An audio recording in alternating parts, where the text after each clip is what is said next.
Welcome to the Real Estate Syndication Show.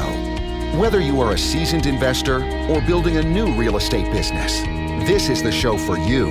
Whitney Sewell talks to top experts in the business. Our goal is to help you master real estate syndication. And now your host, Whitney Sewell. This is your daily real estate syndication show. I'm your host, Whitney Sewell. Today, our guest is Tim Vest. Thanks for being on the show, Tim. Hey, thanks for having me, Whitney. Tim is a multifamily investor and syndicator. He is focused on applying his technology background and mind for analysis to the commercial real estate space, bringing it all together to bring value to his business partners and investors. Tim, welcome to the show. I know you have some unique skill sets that you're going to be able to help us with today. And I know, looking and analyzing markets, figuring out where we're going to invest next. I think a lot of times, obviously, we know prices are inflated in a lot of areas right now. And I know you're going to share a little bit of that from personal experience.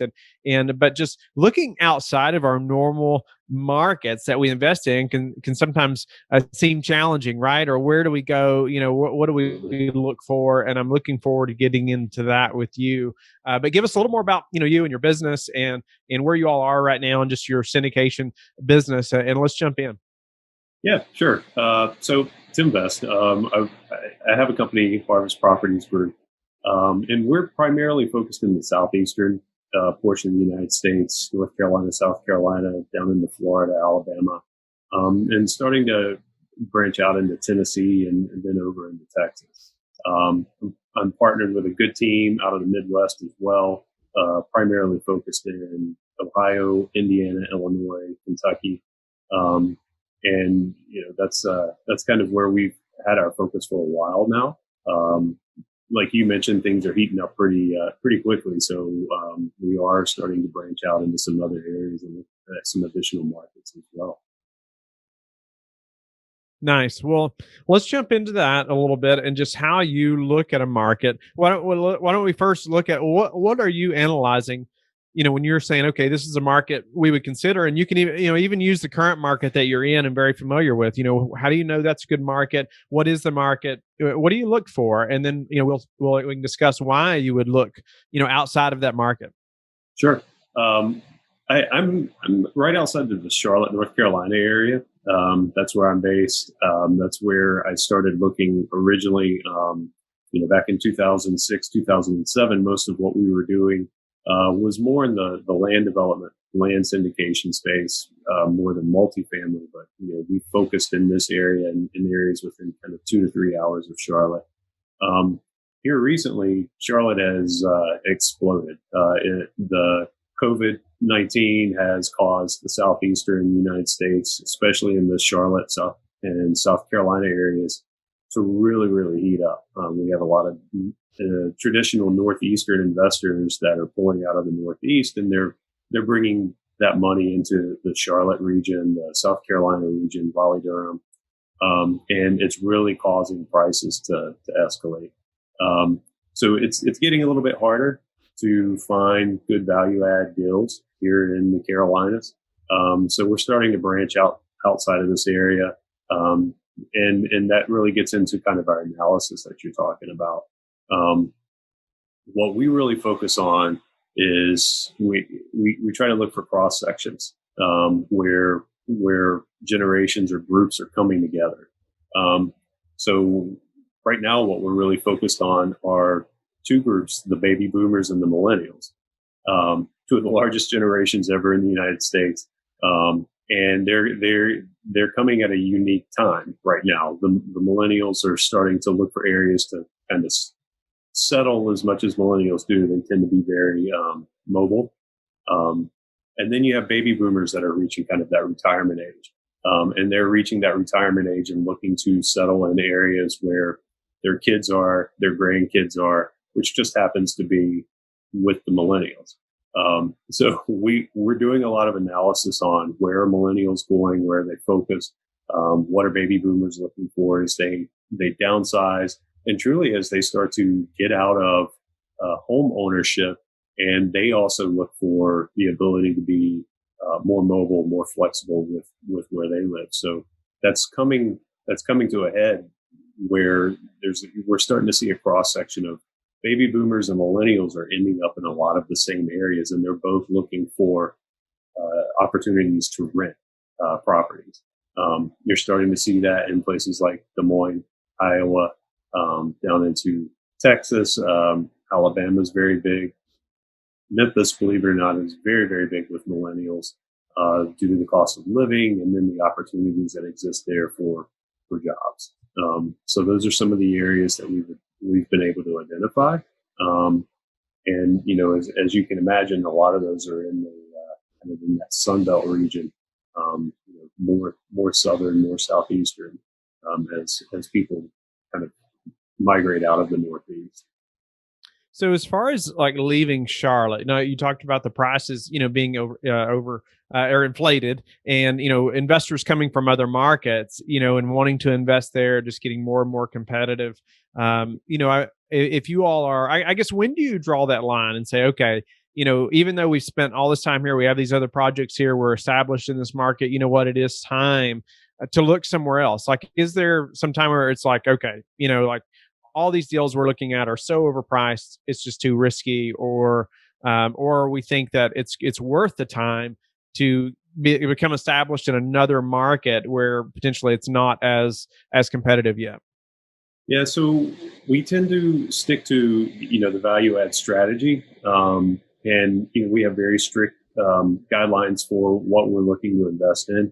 We don't account on natural appreciation. We count on we rely on forced appreciation.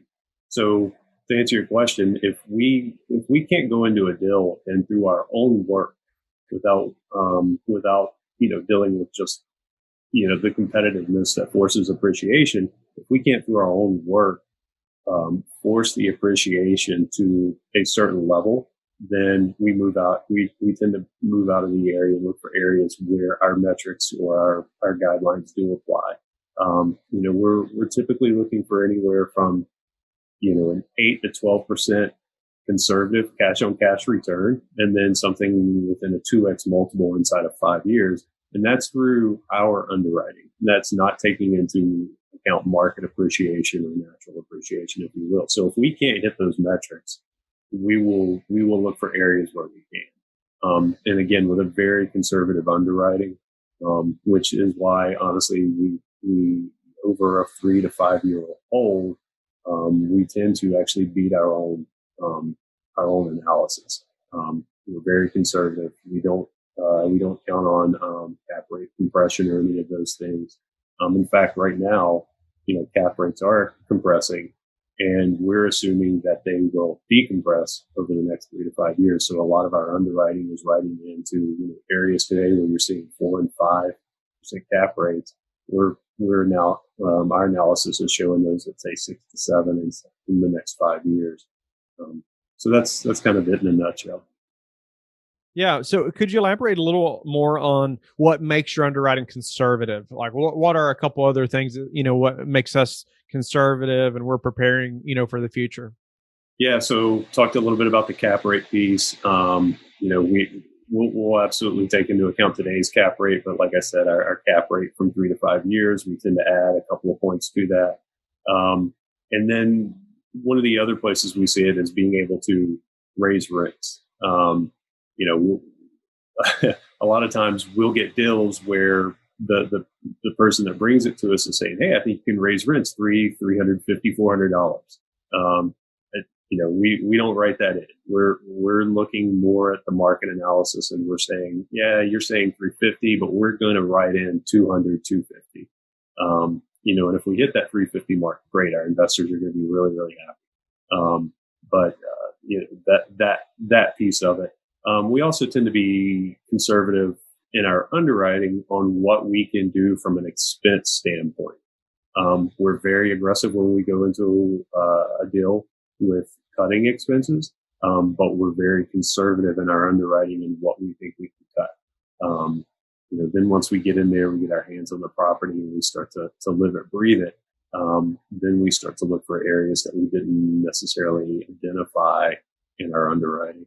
So those are probably 3 main areas. No, that's great. And I want to talk a little more also about when you're looking for that next market. Can you give us some of the analysis that you're doing? I know you have a technology background, and you use that for analysis, of just other markets. Are there some technologies that we could also use, and what do you look for? Yeah, we're not. I don't think we're actually on the cutting edge of the technology. I mean, we're using a lot of the same stuff that other people are using. With city data, Renometer, jobs reports, and I just try to stay very in tune with job announcements. I'll give you one. I'll give you one example. I track Amazon very closely. If where Amazon is expanding to, especially with their distribution facilities, because we look for those C and B properties, especially with their distribution facilities and warehouses. I track Amazon very closely in that regard. Typically, for instance, in Memphis right now, Amazon is investing heavily in Memphis. They're building a very large facility near the FedEx facility there. There's going to be some natural synergies.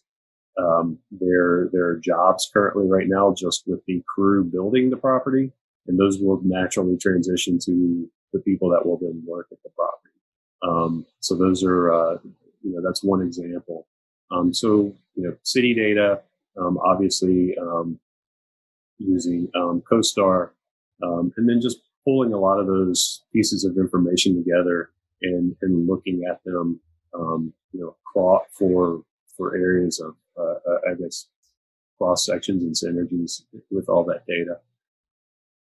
Is there some specific things inside of city data that you look for? Is there specific types of population growth or wage growth or job growth or anything like that you specifically look for to say, okay, wait a minute, this is an area we should focus on?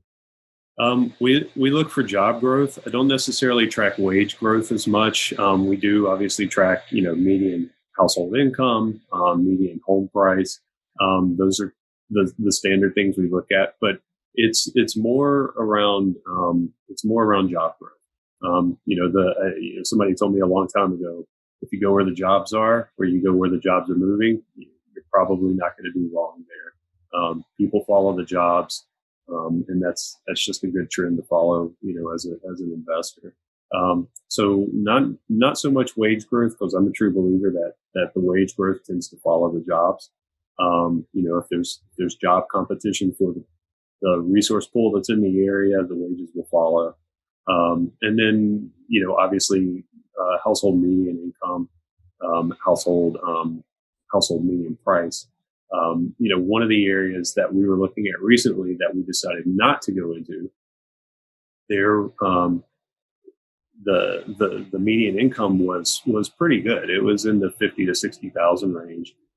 But the household median price was low, which to me says you got people there making money that can buy homes. They're less likely to rent. I'm probably not going into that area. So if I can find an area where you're looking at either low housing inventory or a high median home price, then that's a decent area to get to look into further. Tim, what's been the hardest part of this syndication journey or process for you? For me personally, it's probably the networking aspect. I am not a natural networker.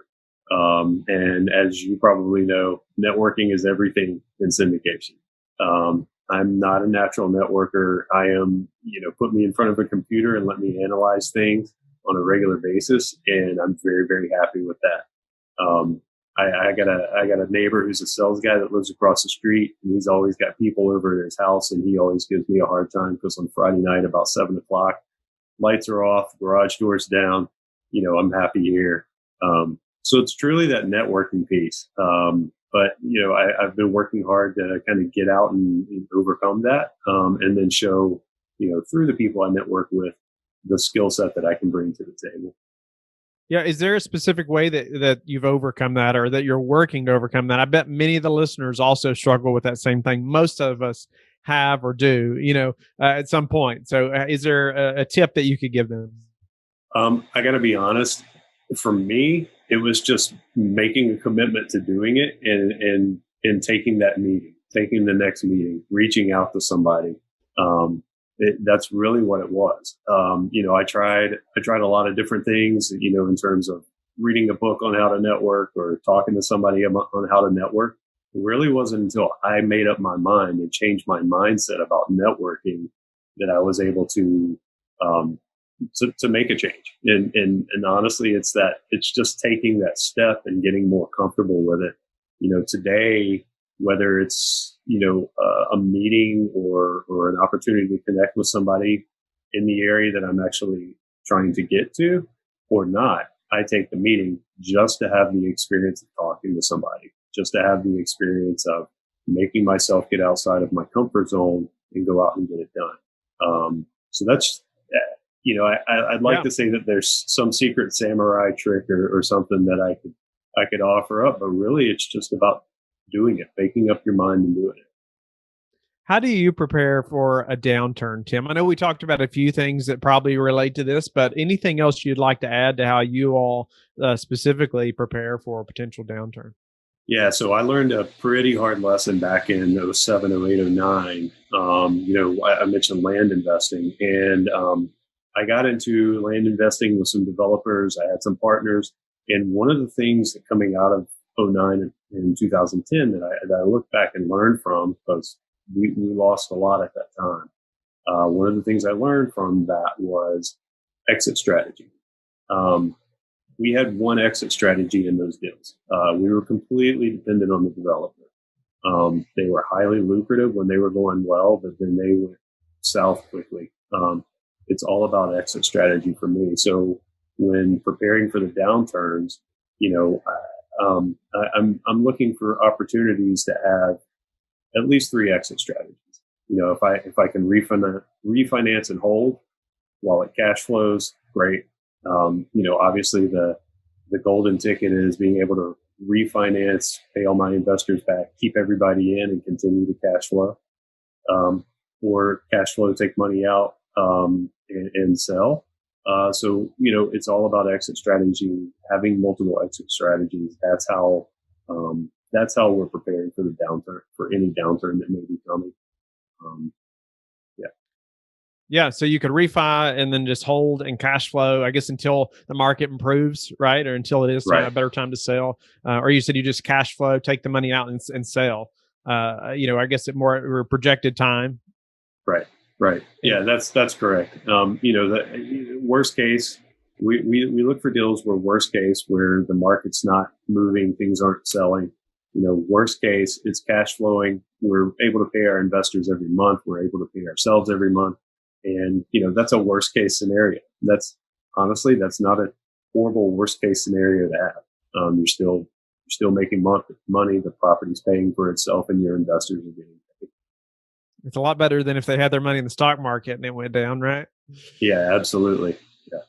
Yeah. So what do you predict to happen, Tim, in the next 6 to 12 months in the real estate market? So are we talking multifamily or just real estate as a whole? Yeah, you can answer it either way you want. Okay. So I'll I'm looking at multifamily, so I'll talk about multifamily. In the multifamily market, I think if you would have asked us 7 months ago, I think a lot of us would have said that there were going to be a lot of issues. I don't think it's going to be as bad as we thought it was going to be 7 or 8 months ago when the pandemic first started. I do think there's still going to be a downturn for some people who are not performing well. If you're not cash flowing well, if you're barely making it, I think those syndicators, those landlords are going to struggle because I think there are going to be some downturns coming. And then people who overpaid, I think that's going to be a problem coming up. As a whole, I think the multifamily market's going to stay pretty strong. And it's all going to depend on the jobs, really. If we can get people back to work and those guys can pay their rents, then I think it's largely going to be okay. It's really the people that are operating on razor thin margins that I think are going to be impacted. So, Tim, I believe anyone that has a successful business must have a high level of self discipline. How did you gain such a high level of self discipline? Through through practice, through just learning as I went. I'm a QA, a technology QA guy, and project manager by trade. If you don't have a level of self discipline, you don't deliver on projects. You don't deliver high quality products. So it was really kind of came out of my technology space. I would be lying if I didn't say that, or if I said that I didn't struggle in the first couple of years in technology of being behind on projects or not delivering on time and things like that. I had to learn how to get disciplined about getting up every day and following a certain plan. And that's I think we all have to learn it. Yeah. Go ahead. Yeah. Sorry. I was going to say, I think that's carried over into the real estate space. Yeah, I think we all have to learn it at some point. Some of us learn it earlier than others, and I think it's a continuous learning. You never just like arrive and have that level of self discipline. I think that you desire, but it definitely can improve, and I think it's a choice that we all have to make. But do you, Tim, have any daily habits that you're very disciplined about that have helped you achieve success? Absolutely. So I'm very disciplined about what time I get up in the morning. I get up around 5 a.m. I always do a little bit of catch up from the day before, getting up to speed about anything that came in overnight. That's usually about 30 or 45 minutes worth of just a real quick catch up. And then I immediately go into a workout. I'm a big believer that, if I don't treat myself well, I'm not going to perform well. So I spend about an hour doing some sort of fitness workout, cardio, weights, things like that. Go for a walk, kind of meditate in my head while I'm doing that. And then it's right into get ready for the day. I'm in front of the desk, and ready to go by around 7:30 a.m. most days. And then truly having my day planned out. I have a very specific checklist that I work through. And obviously I think we all know that, that helps guide us, but it's not something that is always 100%. But I have a very specific checklist that I work through, and I have goals each day for what I want to accomplish. And then at the end of the day, anything I did not accomplish on that list, it gets moved to the next day's list and prioritized accordingly. So. Nice. No, that's some great info right there. And quickly, you mentioned that, you get up at 5 and the first thing you do is catch up on work for about 30 minutes. And I've heard different trains of thought about this, but I love your opinion. Most people will say, I don't want to see my phone or think about any work until it's time to get to work. And they're going to exercise or meditate or pray or whatever, first thing in the morning. What's your thought process on using that first 30 minutes to catch up on a little work before, say, working out or doing whatever before the day really gets started? Yeah, so I think mine's more born out of like how my team is set up. And again, this came out of technology. Technology was one of the first areas to utilize offshore resources, specifically in India. And I have some virtual assistants that are in India. Getting up and connecting with them at 5 a.m., that is roughly about 2 or 3 p.m. their time.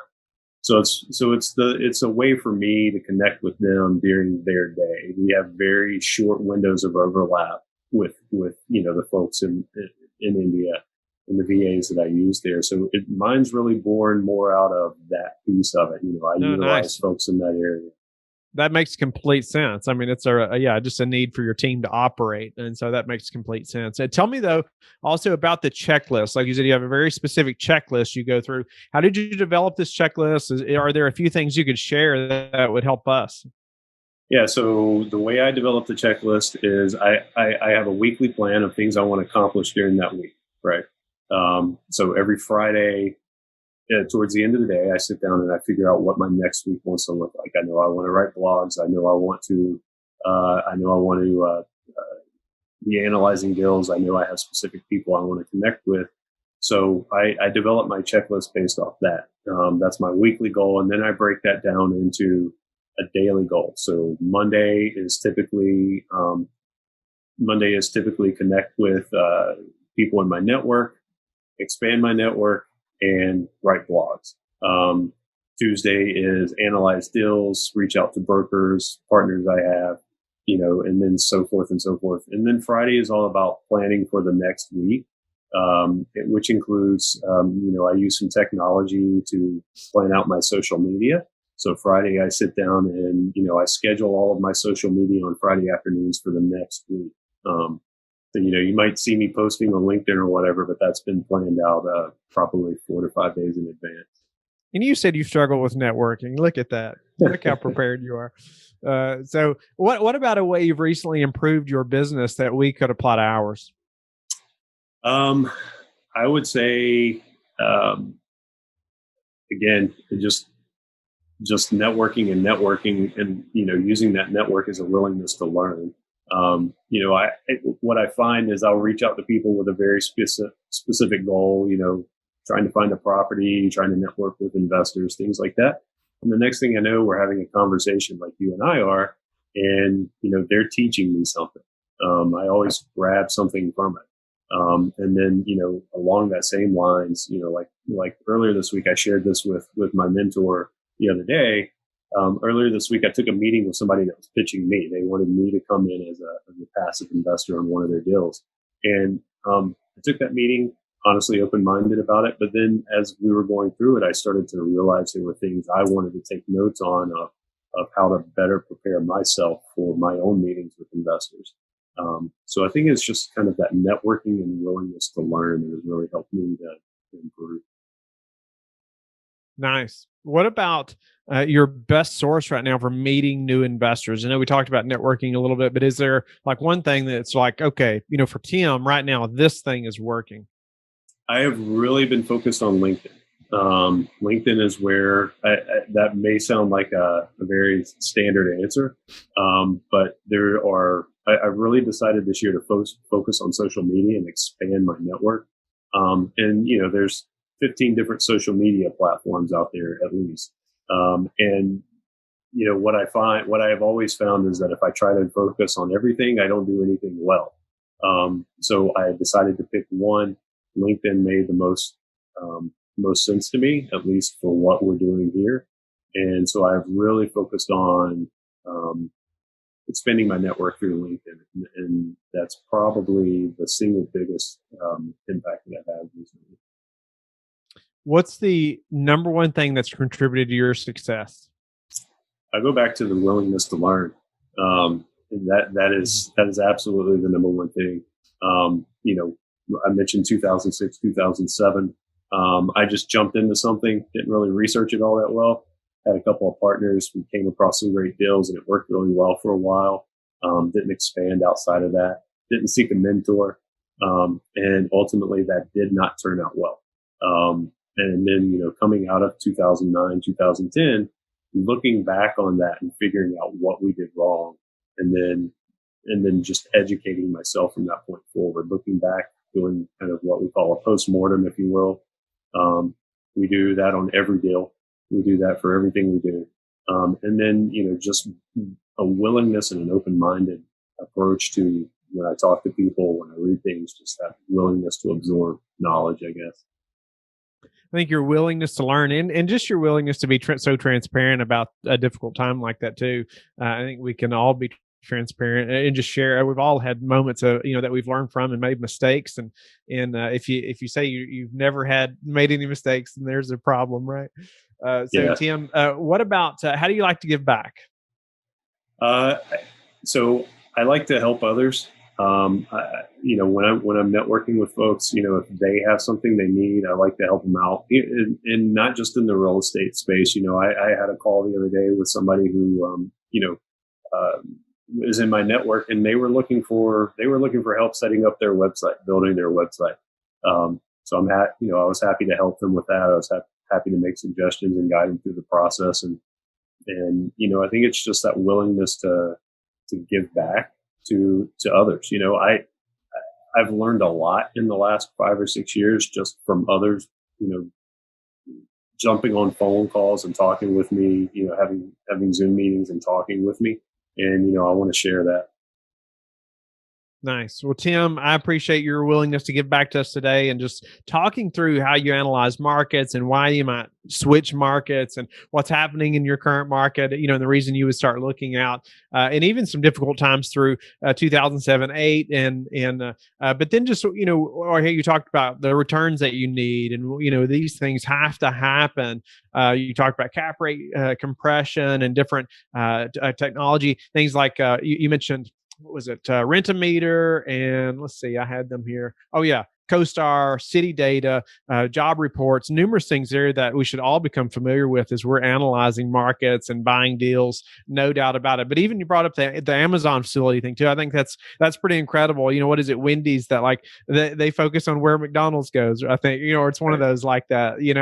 There's so much research being done by certain groups. We can definitely use that to our favor. But having numerous exit strategies, is so important. But then also, I appreciate you just laying out some of your daily routine stuff in your morning routine. I love hearing how different people are so self-disciplined about some specific things that help them to achieve bigger goals. And so that's very helpful. And I'm sure it is to the listener as well.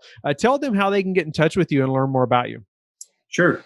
So you can catch up with me at my website at www.harvestpg.com. So that's harvest, P as in property and G as in group.com. And then anytime through email, pvest@harvestpg.com, or on LinkedIn. I'm on LinkedIn all the time. Thank you for listening to the Real Estate Syndication Show, brought to you by LifeBridge Capital. LifeBridge Capital works with investors nationwide to invest in real estate, while also donating 50% of its profits to assist parents who are committing to adoption. LifeBridge Capital, making a difference, one investor and one child at a time. Connect online at www.lifebridgecapital.com for free material and videos to further your success.